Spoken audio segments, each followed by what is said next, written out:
샬롬 할렐루야. 지면의 모든 사람보다 영적으로 온유함이 승하고 온 집에 충성한 모세와 같이 아름다운 선을 이루어 하나님 앞에 좋은 그릇들로 나와야 된다는 의미로 모세 선에 대해서 읽어드립니다. 모세가 제약의 낙을 누리는 것보다 하나님의 백성과 함께 고난받는 길을 택했던 것과 광야에서 연단을 받을 때 오직 감사로 받았던 선의 분야에 대해서 살펴보았고요. 모세가 출애굽의 지도자로서 과연 어떠한 선 가운데 이스라엘 백성을 약속의 땅으로 인도해 나갔는지 살펴봅니다. 지면의 모든 사람보다 온유함이 승하였던 모세의 선입니다. 하나님께서 말씀하시는 온유함이란 부드럽고 온화한 마음에 겸하여 덕이 있는 것입니다. 마치 무더운 여름에 아름드리 큰 나무가 많은 사람들에게 쉴 만한 그늘을 제공하듯이 온유함이란 모든 사람을 포용할 수 있고 많은 사람이 깃들여 쉴 수 있는 마음이며 또한 솜털같이 부드럽고 포근한 마음입니다. 이처럼 온유한 사람은 어떤 상황에서도 누구와도 걸리지 않고 모든 사람과 더불어 화평할 수 있습니다. 자기 생각과 교양에 맞지 않는 사람도 능히 품어줄 수 있으며 매사에 모든 것을 악으로 판단하거나 정죄하지 않습니다. 항상 상대를 감싸주고 상대의 입장에서 이해해주며 겸손한 마음으로 상대를 섬겨주죠. 다른 사람에 대해 불편하게 생각하지도 않고 자신이 불편함을 주지도 않으며 아무리 믿음이 연약하고 악을 바라는 사람이라 해도 외면하지 않고 끝까지 변화될 것을 기다려 줍니다. 상대가 더 잘할 수 있는 길을 알아서 그러한 길로 이끌어주고 도와주는 것을 볼 수 있지요. 이러한 영적인 온유함이 지면의 모든 사람보다 승하였던 모세는 장정만 해도 60만 명에 이르는 이스라엘 백성들을 출애굽시키고 그들을 가나안 땅으로 인도하는 40년의 과정에서 힘들고 어려운 상황들을 많이 겪었습니다. 하나님께서 모세와 함께 하심으로 나타내 주신 수많은 기사와 표적을 보면서도 이스라엘 백성들은 갖가지 원망과 불평을 했던 것입니다. 모세의 믿음과 순종으로 홍해를 마른 땅과 같이 통과했던 이스라엘 백성들은 겨우 사흘 동안 광야길을 행하고 나서 마실 물이 없다며 모세를 원망하기 시작했지요. 그런데도 모세는 믿음 없는 백성들을 용납하며 하나님께 부르짖어 기도함으로써 마라의 쓴물이 단물이 되는 이적을 나타냈습니다. 마라에서 물을 마신 백성들은 얼마 지나지 않자 이번에는 먹을 양식이 없다는 이유로 모세를 원망했고 모세는 다시 하나님께 기도하여 만나와 메추라기로 그들을 먹였지요. 그런데 만나가 내리기 시작했던 신광야를 떠나 르비딤이란 곳으로 옮겨 장막을 쳤을 때 백성들은 다시 마실 물이 없자 당신이 어찌하여 우리를 애굽에서 인도하여 내어서 우리와 우리 자녀와 우리 생축으로 목말라 죽게 하느냐 하여 모세에게 돌질을 할 기세로 달려들었지요. 참으로 이해되지 않는 백성들이었지만 모세는 다시 하나님께 부르짖어 기도하여 지팡이로 반석을 쳐서 물이 나오게 했습니다. 이처럼 이스라엘 백성들은 조금만 어려운 일이 생기며 불평하고 원망하며 하나님이 우리 중에 계신가 의심했지요.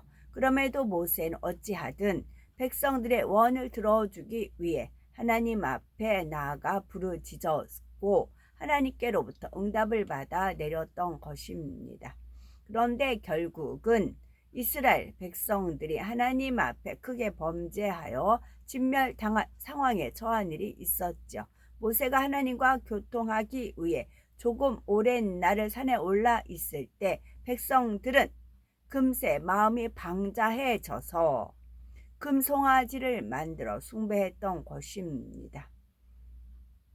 하나님께서는 심히 진노하시며 이 백성을 보니 목이 곧은 백성 위로다. 그런즉 나대로 하게 하라. 내가 그들에게 진노하여 그들을 진멸하고 너로 큰 나라가 되게 하리라 하셨지요. 이때 모세는 하나님께 주의 맹렬한 노를 그치시고 뜻을 돌이키사 주의 백성에게 그 화를 내리지 마시기를 간곡히 구했습니다. 이에 하나님께서도 뜻을 돌이키사 화를 내리지 않으셨지요. 모세가 막상 산에서 내려와서 백성들이 행하는 것을 보니 참으로 하나님 앞에 크게 범죄한 것을 알게 되었습니다.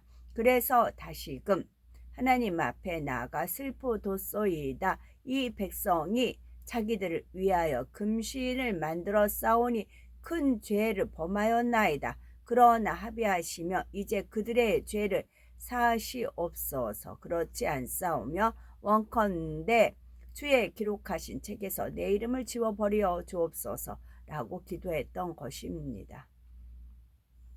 이스라엘 백성들이 하나님 앞에 너무나 큰 죄를 범하였지만 그들이 멸망당하도록 내버려 둘 수는 없기에 모세는 자기 생명을 담보로 해서라도 하나님 앞에 그들의 구원을 구했지요. 그들은 모세의 말에 순종하지도 않았고 틈만 나면 불평하고 원망하던 백성들이었지만 모세는 자기 생명을 담보로 하여 구하였던 것입니다.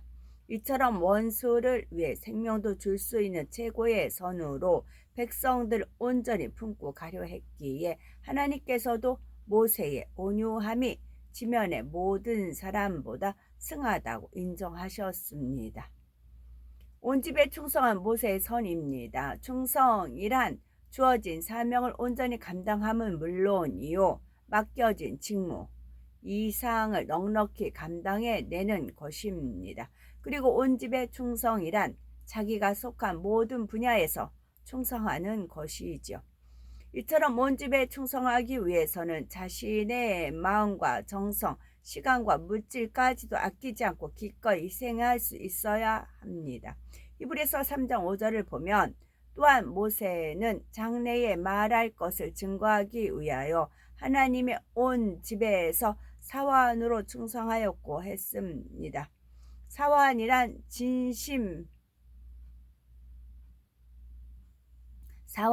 잔심부름을 위해 고용된 일꾼을 의미하는 말이므로 모세가 얼마나 자신을 낮추어 맡겨진 사명을 온전히 감당했는지를 알 수 있지요. 모세에게 하나님께서 주신 사명은 이스라엘 백성들을 출애굽시켜 가나안 땅으로 인도하는 것이었습니다. 고분고분 말을 잘 듣고 따라오는 것이 아니라 조금만 어려움이 오면 모세를 원망하고 대드는 이스라엘 백성들을 하나님께서 약속으로 주신 가나안 땅으로 인도하여 드려야 했던 것입니다. 백성의 지도자가 되면 그만큼 지고 가야 할 짐이 많고 때로는 그 짐이 심중에 큰 부담으로 와지기도 하지요. 그런데 모세는 책임을 회피하거나 사명을 포기하지 않았고 어떠한 어려움이 와도 하나님을 믿음으로 난관을 뚫어 나갔습니다. 백성들에게 대해서도 아비와 같은 마음으로 마음에 품고 그들이 하나님께서 원하시는 백성들이 되게 하고자 고심했습니다. 그런데 백성들은 너무도 믿음이 부족하고 하나님께서 원하시는 모습과는 거리가 멀었기에 모세는 늘 백성들로 인해 애통하며 기도했습니다. 마음의 백성들을 인한 애통과 번민, 염려로 애굽에서 백성들을 이끌어낸 날부터 하나님께 부름받는 날까지 단 한순간도 편히 지낸 적이 없었습니다. 모세가 백성들로 인해 흘린 눈물과 백성들을 위해 절규하며 흘렸던 애통의 기도는 이루 말로 다 표현할 수 없는 것입니다. 하나님께 모세가 늘 간절히 기도했던 내용은 바로 이 백성들을 저버리지 마시고 하나님의 뜻 가운데 인도해 주시라는 것이었습니다. 이러한 마음 중심을 가졌기 때문에 하나님께서도 모세를 믿고 신뢰하심으로 많은 교통을 이루셨고 또 큰 권능의 역사들이 나타나게 해주셨습니다. 모세는 금식하며 기도하되 모든 힘을 다해 짜내기까지 철저하게 노력하여 모세 오경을 받아 내렸습니다. 그 외에도 많은 것을 풀어받았고 하나님과 많은 교통을 이루었지만 하나님께서 허락하시지 않은 것은 결코 입으로 내지 않고 철저히 지켰습니다. 바로 이러한 중심이었기에 하나님께서는 사람이 친구와 이야기하듯이 모세와 깊은 교통을 이루실 수 있었던 것입니다. 모세는 하나님 앞에 충성하였으되 당당한 마음으로 하나님 앞에 선 것이 아닙니다. 출애굽 1세대 중 가나안 땅에 들어간 사람이 단 2명에 불과했고 정작 가나안 땅을 정복하여 들어간 사람들은 출애굽 2세대였습니다. 출애굽 2세대가 이렇게 할 수 있었던 것도 모세가 믿음으로 백성을 잘 인도한 결과이지만 모세는 항상 하나님 앞에 열매가 적은 것을 민망히 여겼다는 사실입니다. 하나님께서 자신에게 많은 권능을 주셨고 많은 것을 보장해 주셨는데 더 온전히 많은 열매를 내지 못한 것에 대해 죄송하고 민망한 마음이었지요. 모세는 바로 명령을 받은 것을 다 행한 후에도 우리의 하여야 할 일을 한 것뿐입니다. 고백하는 무익한 종의 마음보다 더 겸비한 마음을 지녔지요. 우리는 혹 내게 맡겨진 사명이 무겁고 너무도 힘이 든다. 사명을 놓고 쉬고 싶다는 생각을 해본 적이 없으신지요? 그렇다면 백성들을 출애굽시키면서부터 하나님께 부름받을 때까지 백성들로 인해 한시도 마음 편히 눕지 못했던 모세의 마음을 생각해 보시기 바랍니다.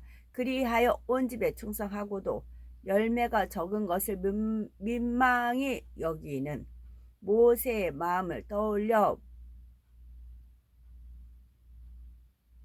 보며 더욱 뜨겁게 달려가야 할 것입니다. 에레미야 17장 7절에서 8절에 무릇 여호와를 의지하며 여호와를 의뢰하는 그 사람은 복을 받을 것이라. 그는 물가에 심기운 나무가 그 뿌리를 강변에 뻗치고 더위가 올지라도 두려워 아니하며 그 입이 청청하며 가무는 해에도 걱정이 없고 결실이 그치지 아니함 같으리라 말씀하셨으니 모세의 선을 닮은 거목으로 자라나 하나님의 나라의 귀 쓰임 받는 우리가 되어야 되겠습니다. 아멘.